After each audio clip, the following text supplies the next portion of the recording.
Garrett Blevins here. Thanks for the wait. It's just been a really busy week and I've had some difficulty getting my filming in and editing and all that stuff, but I've got some rep work here from the last week. This is going to be kind of footage from all 3 days, just some of the highlights. 415 was moving all right on this day. Felt like things were moving pretty good, and in general I'm feeling confident going into nationals. The weights have been moving really well, and I've still been building up a bit of volume that I'm going to start reducing now the next couple of weeks, and hopefully get some of that slingshot effect from reducing the fatigue that I've been building up. All that said, I kind of want to spend most of this voiceover covering the moral dilemmas that we've been talking about. We had the trolley switch example as well as the footbridge example, and there was a lot of difference as people looked at what's called utilitarian calculus and emotional, I guess maybe awareness or emotional-based morality.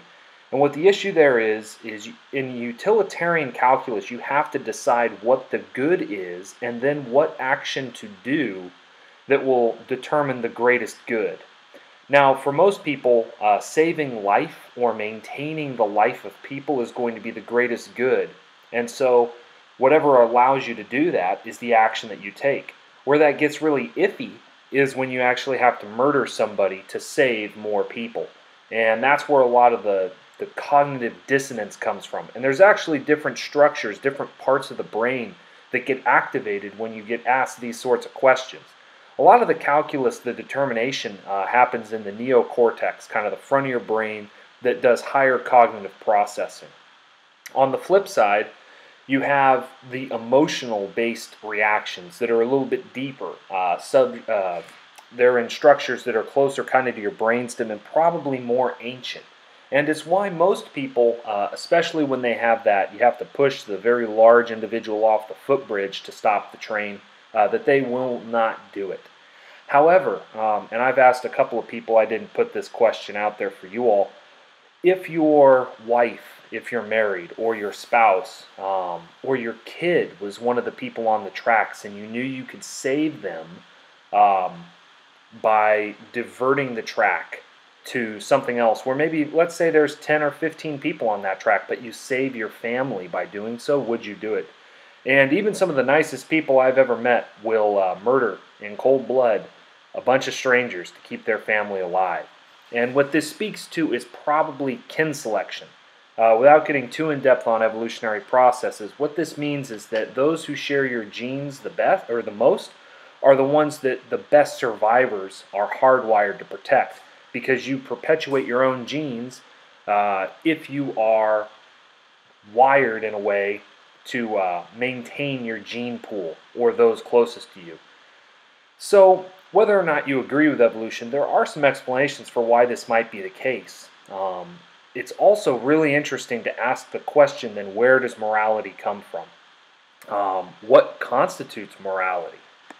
Especially if we're looking at it on an evolutionary basis, how does one determine what the good is? And I'll probably have some more videos coming up. I've been doing a lot of work on evolutionary theory lately, reading both primatologists, biologists, geneticists, just some interesting work and looking at this question from a different angle, especially a little bit different angle than necessarily the overtly Christian perspective. I'm kind of reserving any sort of those judgments for the end. Now, as promised, I'm going to tell you where I came out on those questions. For the switching the track from the 5 people to the 1, my initial gut reaction is I can't do it. And even though it's kind of a natural evil, the train is just running off the tracks, it's not what it's supposed to be, I don't feel that I have the right to even direct a natural evil, such as if I knew where a lightning bolt was going to strike and could somehow divert that lightning into 1 person instead of 5. I don't feel comfortable directing that type of, that death towards that one. It's not that I don't think that the preservation of life would be the greatest good. It's just that I don't believe that human beings have the right to decide those sorts of things. Again, that's a personal belief and is not a judgment statement or a value statement on the people who decided to do the other. Likewise, pushing the large man off the bridge is definitely something I wouldn't do. Though I know I would have an emotional tug if I knew I could save my wife or child. They, I don't think, could respect me if they knew that I murdered somebody just to save them. I think that would be an issue. And so That's where I'm at on those two issues. For those of you who disagree, I don't think somehow you're immoral. I just think that the way that you process to find what the good is a little different because of your values. That doesn't make it necessarily wrong. In fact, those who would save more are probably, if we look at it from an evolutionary standpoint, better evolved.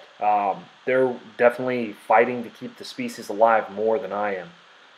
But my processing was a little different on those questions. It was more along the lines of, do I have the right to kill somebody if that person is not already going to be killed? Do I have the right to direct death towards anybody? And ultimately, my answer for that is no. I don't have the right to direct death towards anybody. It's kind of a weird place because I know I've been asked these questions before, and I definitely came down on the utilitarian side where I was even saying, yeah, I'd push the large individual off the footbridge to save the five. I don't really think that way anymore, and it was kind of an interesting thing to come back to these questions, try to answer them honestly. I'll have maybe a couple more moral dilemmas as we go over some of this, as well as talking about some of the evolutionary theory stuff. If anybody's interested right now, I'm reading Primates and Philosophers, how Morality Evolved by DeWall.